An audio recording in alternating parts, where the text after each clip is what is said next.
Welcome back to my channel மக்களே. இன்றைக்கி நம்ம வந்து பார்த்திங்கன்னா கன்னியாகுமரி மாவட்டத்தில் இருக்கக்கூடிய லெமூர் பீச் அப்படின்னு ஒரு பீச்சுக்கு வந்திருக்கோம். நம்ம கூட இன்றைக்கி வர்றது யாருன்னு பார்த்தீங்கன்னா ஜெஃபின் ப்ரோ வந்திருக்காங்க. வீடியோ ஸ்கிப் பண்ணாமல் ஃபுல்லாக பாருங்கள். வாங்க வீடியோக்குள்ளே போகலாம். லெமூர் பீச்சோட என்ட்ரன்ஸில் வந்து பார்த்திங்கன்னா அழகாக நிறைய தென்னை மரங்கள்லாம் நிப்பாட்டி சைட்லலாம் தண்ணியில் போகிற மாதிரி இருக்கும். ஸ்பாட் நல்லா இருக்கும். நான் உங்களுக்கு போயிட்டு காமிக்கிறேன். இதுதான் நம்ம லெமூர் பீச் போகிறதுக்கான வழி. ஃபுல்லாகவே தென்னை மரங்களாக சூழ்ந்துருக்கும்.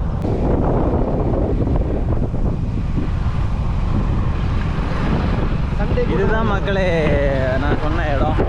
இந்த இடத்துல இப்போ நம்ம ட்ரோன் விட்டு பார்ப்போம். ட்ரோன் ஷாட்ஸ்லாம் எப்படி இருக்குன்னு பாருங்கள். இதுக்கு பேர் வந்து எஸ்ச்சுவரிஸ்னு சொல்லுவாங்கன்னு நினைக்கிறேன் இங்கிலீஷில். எனக்கு சரியாக தெரில. ஸோ இந்த மாதிரி அங்கங்கே நிறையா இருக்கும். நம்ம இந்த இடத்துல இப்போது ட்ரோன் விட போகிறோம். செமையாக இருக்குல்ல? ஆனால் இந்த தண்ணியெலாம் வந்து ரொம்பவே மோசமான தண்ணி. அங்கெல்லாம் பாருங்கள், ஃபுல்லாகவே பொல்யூட் ஆகி இருக்குது. பிளாஸ்டிக் பாட்டில்ஸு, குப்பையெல்லாம் நிறைய போட்டு வச்சுருக்காங்க. ரொம்ப விஷத்தன்மை உள்ள தண்ணீர். நம்ம வந்து ட்ரோனை பறக்க விடுறப்போவே ரொம்ப காற்றடிச்சிட்டு இருந்தது. ஆக்சுவலாக பீச்சுக்கு வெளியவே இந்த வீடியோ ஸ்கிப் பண்ணாமல் பார்த்துட்டே இருங்க. ஒரு பெரிய ஃபன் நடக்கும். நான் ட்ரோனை வந்து ஆல்மோஸ்ட் கடலுக்குள்ளே எமர்ஜென்சி லேண்டிங் பண்ணுற மாதிரி ஒரு சிச்சுவேஷன் உருவாகும். அந்த சிச்சுவேஷனை எப்படி ஹேண்டில் பண்ணி ட்ரோனை காப்பாற்றிருப்பேன்றதை வீடியோவில் பார்ப்பீங்க. ஸோ ஸ்கிப் பண்ணாமல் ஃபுல்லாக பாருங்கள். ஸோ இதுதான் மக்களே லெமூர் பீச்சோட என்ட்ரன்ஸ். உள்ள ஒரு கோயில் இருக்குது, பார்த்துக்கோங்க. இப்போது கூட்டம் சுத்தமாகவே இல்லை பாருங்கள். ஒருத்தருமே இல்லை, நாங்கள் மட்டும்தான். கொஞ்சம் ஒரு 1-2 பேர் இருக்காங்க, அவ்வளோதான்.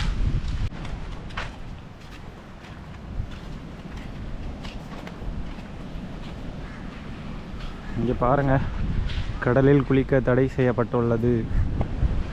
கடலில் குளிக்கக்கூடாது இந்த கடலில். தான் கூட்டு வராங்க. ஆக்சுவலாக ஒரு ஃபன் ஃபேக்ட் என்ன தெரியுமா? நேற்றுக்கு ஒரு மீம் பார்த்தேன் இன்ஸ்டாவில்.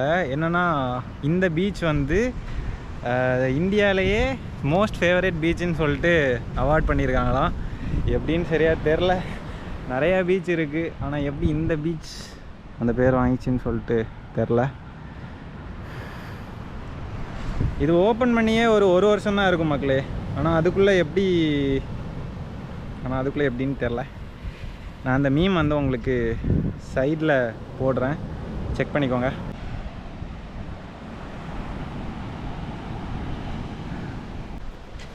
இந்த பீச் எப்படி இந்தியாவிலே நம்பர் 1 ஃபேவரட் பீச்சாக ஆக முடியும்? ஏதாவது உங்களுடைய கருத்துக்கள்? அது எங்களுக்கும் புரியாத புதிராக இருக்குது, தெரில. அவ்வளோ ஃபன் பண்ணுறாங்களான்னு தெரில. இந்த மீமஸ்லாம் சேர்ந்து போட்டு. நம்ம ஊரில் மெரினா பீச் இருக்குது, பெசன்ட் நகர் இருக்குது, கோவா இருக்குது, வர்க்கலா இருக்குது. இந்தியாவிலேயே இன்னும் எவ்வளோ பீச் இருக்குது சுற்றி. ஆனால் எப்படி தான் ஃபஸ்ட்டு வந்துச்சுன்னு சொல்லிட்டு எனக்கு தெரில. ஆக்சுவலி மெயின் பீச் அந்த சைடு இருக்குது. நம்ம இங்கே ஒரு வாரத்துக்கு வந்துட்டோம். இப்போ டைம் வந்து 4 மணி தான் ஆகுது, 4:20 ஆகுது. ஸோ கூட்டம் யாருமே இல்லை. இன்னொரு 1 மணி நேரம் கழிச்செல்லாம் பார்த்தா பயங்கர கூட்டமாக இருக்கும். யாருமே இல்லை, பார்த்தீங்களா? செம பீச் ஆக்சுவலாக இது. பாஸ்வேர்டு 1லேருந்து 8 வரை எல்லாருமே போடுற யூனிவர்சல் பாஸ்வேர்டாக தான். கண்டிப்பாக இந்த பீச் வந்து நல்ல பீச் தான். ஆனால் இந்தியாவிலேயே நம்பர் 1 பீச்சுன்னு சொல்கிறது மட்டும்தான் ஒத்துக்க முடியல. அதுக்கு வாய்ப்பு இல்லை. இந்த இடத்தோட ட்ரோன் ஷாட்ஸ் பார்க்கலாம். ட்ரோன் ஷாட்ஸ் இன் 3, 2, 1.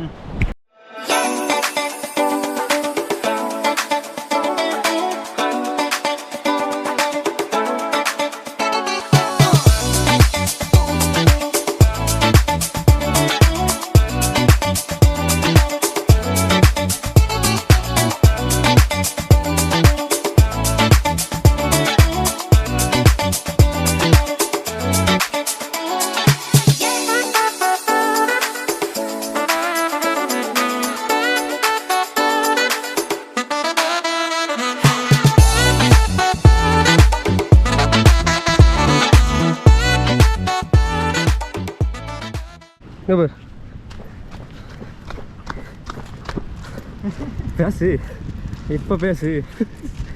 தைரியமாக நாளாச்சு. நான் என்னங்க பண்ண முடியும்? சேட் லைஃப் ஆயிடுச்சு. 2 கிலோமீட்டருக்கு அப்பாற்பட்டு கொண்டு போயிருந்தேன். இங்கே தான் நினைக்கிறீங்க?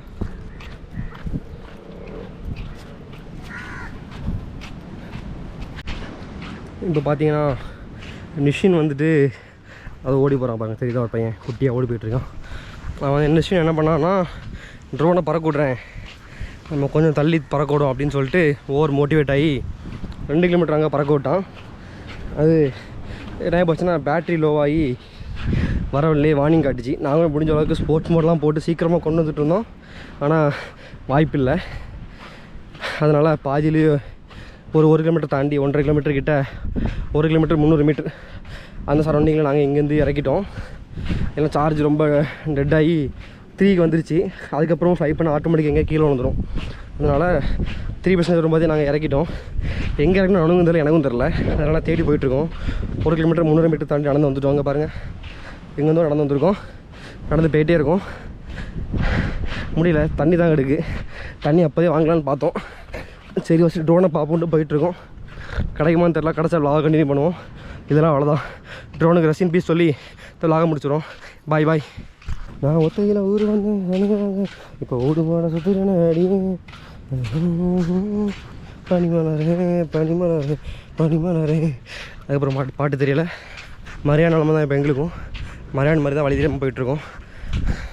பார்த்தீங்கன்னா உங்களுக்கே தெரியும், சுற்றி முற்றி யாருமே இல்லை. நடந்ததை நான் பேசுகிறேன், நடக்க போகிறத மட்டும் பேசுகிறேன். ஃபைனலி நம்ம ட்ரோனை எடுத்துட்டோம். ஒரு 1.5 கிலோமீட்டர் தள்ளி வந்து எடுத்திருக்கோம். 2 கிலோமீட்டர் தள்ளி கொண்டு போயிட்டேன். திருப்பி கொண்டு வரப்போ பேட்ரி சரன்னு டவுன் ஆகிடுச்சு. எதிர்பார்க்கல. எங்கள் டிஸ்டன்ஸ்லேருந்து ஒரு 1.5 கிலோமீட்டர் டிஸ்டன்ஸில் ட்ரோன் லேண்ட் ஆகிடுச்சு. என்னாச்சோ ஏதாச்சோன்னு சொல்லி பயந்து போய் வந்தேன். பார்த்தா எப்படியோ எடுத்துட்டோம் ட்ரோனை. இப்போ ஒர்க் ஆகுதா என்னன்னு சொல்லி செக் பண்ணுவோம். ஒர்க் ஆகும் எப்படிங்க. ஏன்னா என்ன பயம்னா, இந்த ப்ரொப்பல்லர்ஸ் இருக்குல்ல, நான் வந்து ஒரு இந்த மாதிரி இலையெல்லாம் கிடக்கிற இடத்துல தான் ட்ரோனை லேண்ட் பண்ணேன். ப்ரொப்பல்லர்ஸ் எதுவும் வெட்டிச்சா என்னன்னு தெரில. இருந்தாலும் இலை தானே, ஒன்றும் இல்லை. கேமெல்லாம் நல்லா தான் இருக்குது. செக் பண்ணி பார்ப்போம். ஓகே மக்களே, ஆன் ஆகிடுச்சு. ஃப்ளை பண்ணி பார்க்கலாம். சவுண்டு கேக்கு. அப்போ கொஞ்ச நேரத்தில் உயிர் போயிடுச்சு மக்களே. ஃபஸ்ட்டு எக்ஸ்பீரியன்ஸ் இந்த மாதிரி ஒரு இன்சிடெண்ட்டு. ட்ரோன் வந்து ஃப்ளை ஆகுது மக்களே.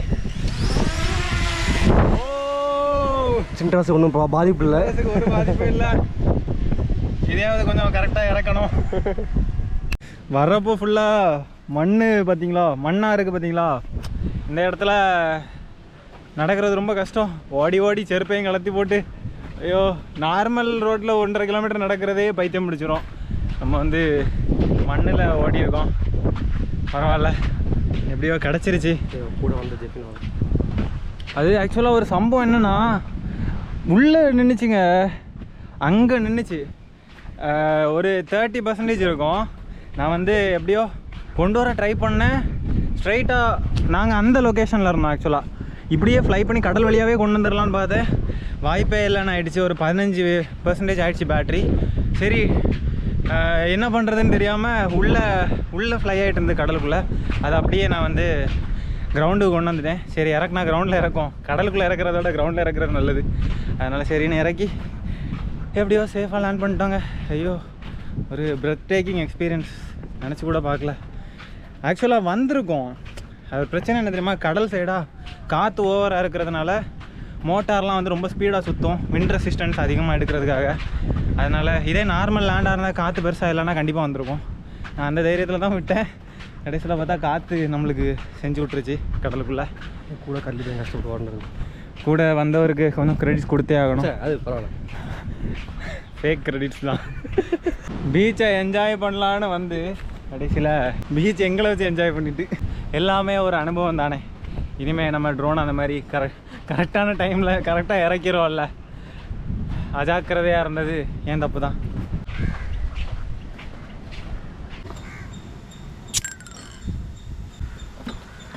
நல்ல ஒரு பெரிய சம்பவத்துக்கு அப்புறமா வந்ததுக்கு நல்ல ஒரு பெரிய சம்பவம் பண்ணியாச்சு. எல்லாருமே கப்பிள்ஸாக இருக்காங்க. இல்லையே, பசங்களும் நிறைய பேர் போகிறானுங்களே. கேங்காக போகிறாங்க. தனியாக இருக்கும், ஜாலியாக தான். இன்றைக்கி எப்படியோ நம்ம லக்குக்கு ட்ரோனுக்கு ஒன்றும் ஆகலை. அது சத்தியமாக என்னோடய மிஸ்டேக் தான். நான் வந்து ஒரு தைரியத்தில் இருந்துட்டேன். நம்ம கொண்டு வந்துடலாம் அப்படின்னு ஒரு தைரியத்தில். ஸோ எப்படியோ ஒரு பெரிய சம்பவத்துலேருந்து நம்ம இன்றைக்கி தப்பிச்சிட்டோம். ஸோ இதை இப்போ ஒரு பாடமாக எடுத்துக்கிட்டு நம்ம வந்து இனிமேல் ஃபர்தராக கரெக்டாக ப்ரொசீட் பண்ணணும். இந்த விலாக நான் இதோட என் பண்ணிக்கிறேன். வீடியோ உங்களுக்குலாம் பிடிச்சிருந்துருக்கும்னு நினைக்கிறேன். பிடிச்சிருந்தா லைக் பண்ணுங்கள், ஷேர் பண்ணுங்கள், சப்ஸ்கிரைப் பண்ணுங்கள். மீண்டும் அடுத்த வீடியோவில் வேறு சந்திப்போம். அது வரைக்கும் டாட்டா, பாய் பாய், டேக் கேர்.